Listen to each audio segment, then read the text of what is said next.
ભગવાન શ્રી કૃષ્ણએ કહ્યું છે કે જેને જે કહેવું હોય એ કહેવા દો સાહેબ, આપણું શું જાય છે? આ તો સમયની વાત છે અને સમય દરેકનો આવે છે.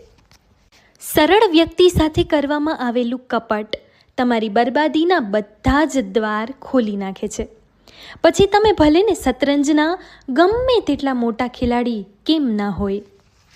જ્યારે ભગવાન શ્રી કૃષ્ણના ચરણોમાં મસ્તક નમે છે ને, ત્યારે મુશ્કેલીઓથી લડવાની શક્તિ પણ આપને આપ જ પ્રાપ્ત થાય છે. એવું ન વિચારો કે ઈશ્વર તમારી સાથે છે કે નહીં. એવું વિચારો કે તમે ઈશ્વરની સાથે છો કે નહીં, કારણ કે ઈશ્વર હંમેશા સત્યની સાથે હોય છે. શ્રી કૃષ્ણ કહે છે કે ભક્તિ, શક્તિ અને સંસ્કૃતિ આ ત્રણેય જે ઘરમાં હશે ત્યાં સુખ, શાંતિ, સમૃદ્ધિનો વાસ જરૂર હશે. જીવનમાં સંગતનું બહુ મહત્ત્વ છે, કેમ કે સફળતા સારા વિચારોથી આવે છે અને વિચાર આપણી આસપાસના લોકોથી આવે છે.